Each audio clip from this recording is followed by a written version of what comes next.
Bienvenue dans cette deuxième partie bilan de l'année cinématographique 2022 et dans cette partie on va parler du flop 10 du box-office mondial 2022. Les films qui ont perdu du pognon, les films qui ont perdu du flouze, des pépettes, de l'oseille, bref appelez ça comme vous voulez, les films qui ont fait plouf au box-office.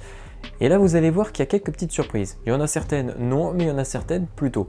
Alors pour ce flop 10, j'ai dû comptabiliser un peu différemment. Parce que autant sur le top, on a juste regardé les recettes, on a effectivement vu les budgets, mais on n'a pas comparé les bénéfices nets budget par rapport aux recettes. Là, autant dans ce flop, pour comptabiliser vraiment les flops, j'ai plutôt justement fait ce système de budget sur recette et donc voir combien d'argent a été perdu. C'est comme ça que j'ai dû comptabiliser pour ce flop. Dans ce flop, on va avoir droit à 10 films qui ont perdu du pognon et vous allez voir que le numéro 1 est assez surprenant, non pas pour le film mais plutôt pour qui l'a produit. Donc restez bien jusqu'à la fin, et non, ce n'est pas du tout un moyen pour moi d'augmenter mon watch time, pas du tout. Bref, on va commencer avec le numéro 10, et le numéro 10 c'est un petit peu spécial là pour le coup. C'est pas un film qui a perdu de l'argent, j'ai un peu triché, mais vous allez comprendre pourquoi. Numéro 10, Black Adam. Alors techniquement et officiellement, le film n'a pas perdu d'argent, puisque pour un budget situé entre 190 et 230 millions de dollars, ouais les chiffres sont un petit peu flous parce qu'avec cette sortie et cet échec plus ou moins cuisant de Black Adam, Warner n'a pas l'air de trop vouloir assumer et de communiquer sur les chiffres de manière plus claire et précise.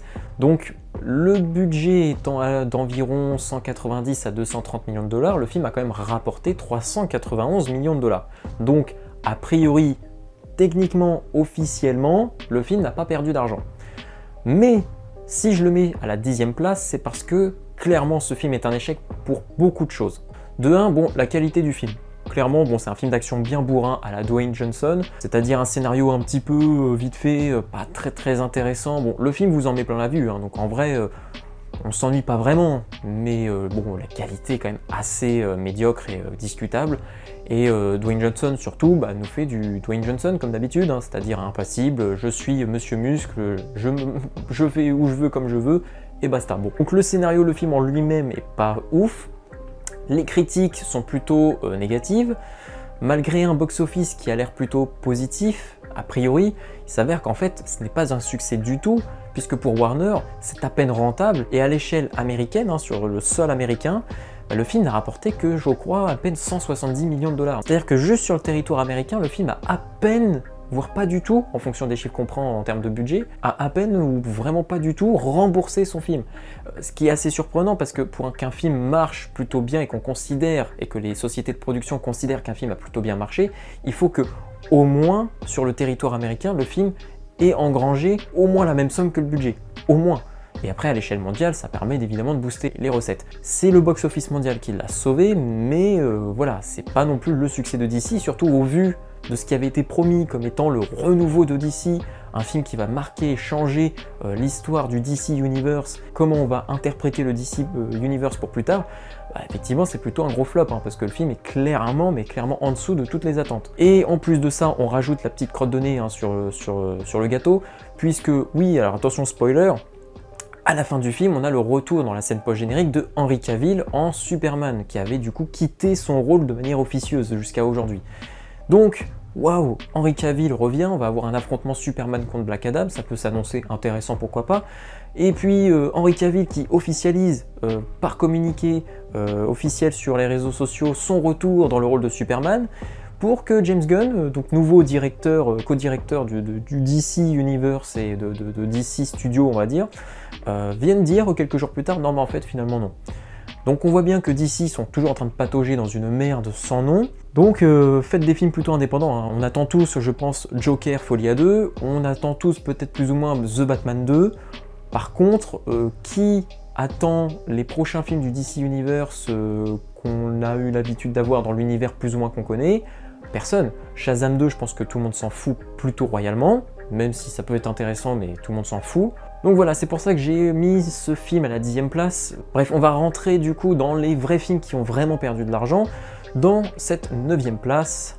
Numéro 9, Un talent en or massif. Alors ce film, pour un budget de 30 millions, n'a rapporté que 29 millions de dollars. Alors vous allez me dire, bon ça va, ça a perdu que 1 million. Oui, mais c'est quand même 1 million et encore, on compte pas peut-être les coûts marketing et pub. Et sans compter que sur les recettes, faut bien comprendre une chose, c'est que les recettes d'un film, c'est pas 100% qui va à la société de production. C'est partagé entre les exploitants, etc. Bref, en tout cas au vu des chiffres, on va dire que le film cumule 1 million de pertes. Voilà. Numéro 8, The Northman. Alors, ce film a coûté environ entre 70 et 90 millions de dollars et aurait rapporté en termes de recettes mondiales seulement 69 millions de dollars. Ce qui fait que du coup, on accuse une perte entre 1 million et 21 millions de dollars en fonction du budget réel du film. Et puisqu'on a une tranche entre 70 et 90, du coup, on a une perte entre 1 et 21 millions de dollars. Échec plutôt surprenant et en même temps pas tellement, parce que pour les cinéphiles, le film était plutôt attendu. Mais pour le grand public, visiblement pas vraiment. Et donc les cinéphiles purs n'auront pas réussi à faire en sorte que ce film soit rentable, et dans tous les cas, il a perdu de l'argent. Numéro 7, Nightmare Alley. Le nouveau Guillermo del Toro qui était sorti n'a malheureusement pas suffisamment convaincu, et visiblement ça s'est ressenti dans les chiffres. Puisque pour un budget de 60 millions de dollars, le film n'a rapporté que 39 millions de dollars, soit une perte de 21 millions de dollars. Maintenant on va passer au suivant. Numéro 6, Cyrano. Pour un budget de 30 millions de dollars, le film n'a rapporté que 6 malheureux petits millions de dollars. Donc c'est vraiment une perte de 24 millions directs, et ça fait quand même plutôt mal. Mais bon, seul Gérard Depardieu peut incarner Cyrano, c'est tout. Numéro 5, Blacklight. Film dont on n'a pas vraiment entendu parler et qui semble être un film d'action vraiment banal à la Tekken, mais en version un peu plus low cost, pas sorti vraiment dans une époque où c'est vraiment populaire, ce genre de film d'action un peu banal où il n'y a pas vraiment de gros noms à part Liam Neeson en tête d'affiche. Bon, pour un budget de 43 millions de dollars, le film n'a rapporté que 15 millions de dollars. Soit une magnifique petite perte de 28 millions de dollars, voilà. Ça fait toujours plaisir de perdre de l'argent, on apprécie. Numéro 4, 3000 ans à t'attendre. Alors ce film c'est assez surprenant puisqu'à nouveau, encensé par beaucoup de critiques, attendu par beaucoup de gens, le film n'a pas su convaincre le grand public au box-office, puisque pour un budget de 60 millions de dollars, le film n'a rapporté que 19,4 millions de dollars. Ouais, ça fait mal. Soit une petite perte de 40,6 millions de dollars. Oui, je pense que là, les sociétés de production qui ont fait ce film sont un petit peu en sueur. Mais bon, c'est rien comparé au suivant dont on va parler tout de suite. Numéro 3, Amsterdam. Alors à Amsterdam, il y a le port, c'est sûr, il y a aussi les champignons, mais malheureusement il n'y a pas le succès au box-office visiblement. Puisque pour un bon petit budget quand même de 80 millions de dollars, le film n'a engrangé que 31 millions de dollars de recettes. Soit une magnifique perte de 49 millions de dollars. Voilà, on appréciera encore. Mais bon, pour entamer ce top 3, ça reste quand même un peu léger je trouve. On va passer au numéro 2. Numéro 2, Moonfall. Alors que l'on aime ou que l'on déteste Roland Emmerich, ce réalisateur spécialiste des films catastrophes nous a quand même pondu certains films assez cultes aujourd'hui, comme Independence Day ou même 2012. Mais visiblement, Roland Emmerich c'est vraiment devenu pour un public de niche, parce que ce film a été un échec cuisant. Ce film a tellement bidé, pourtant il y a tout pour vouloir attirer le spectateur, une lune qui s'écrase sur la Terre, des explosions, des trucs de fou. Bon globalement, c'est un petit peu ce que Marvel peut nous servir aussi en soi. Et pourquoi Moonfall ça ne marche pas? Eh bien, Moonfall ça ne marche pas parce que ça n'intéresse personne visiblement. Pour un budget de 140 millions de dollars, donc ça y est, là on a dépassé les 100 millions de dollars. Donc pour un budget de 140 millions de dollars, le film n'a rapporté que 67 millions de dollars. Alors, ça fait quand même une perte assez grosse puisqu'on parle d'une perte de 73 millions de dollars. Donc là j'ai envie de vous dire, société de production en sueur quoi. Là ils sont en train de serrer les fesses, ils se disent peut-être que le Roland Emmerich, on va peut-être plus lui donner un budget aussi colossal. Peut-être que le Roland Emmerich, on va peut-être le mettre au placard. Je pense que c'est ce qui va être en train de se passer. Je pense que Roland Emmerich va avoir de plus en plus de mal à financer ses films s'il continue à faire des films qui perdent de l'argent. Mais bon, honnêtement, ce numéro 2, c'est un petit joueur comparé au numéro 1. Et ouais, et on va parler tout de suite du numéro 1, et vous allez voir, c'est assez surprenant comme je vous l'ai dit en début de vidéo, non pas par rapport au film en lui-même, mais vraiment par rapport à qui l'a produit. Numéro 1, Avalonia, l'étrange voyage. Avalonia, l'étrange voyage, c'est l'exemple parfait, le cas d'étude de ce qui ne va pas chez Disney, surtout des stratégies que Disney a voulu mettre en place post-Covid et qui prouvent que c'est une stratégie qui pue du fiac. Et oui, parce que Disney aujourd'hui a cette stratégie depuis le Covid de se dire « Ah ben, et tiens, et si les salles de cinéma, on allait leur en mettre un bon doigt d'honneur et on allait tout simplement sortir nos films directement sur Disney+, ça sera plus rentable, bien sûr. » C'est marrant parce que pour le moment, à long terme, cette stratégie a totalement donné tort à Disney. Une stratégie qui n'a pas été bonne, et je pense que c'est parce que le nouveau PDG à ce moment-là a complètement vrillé.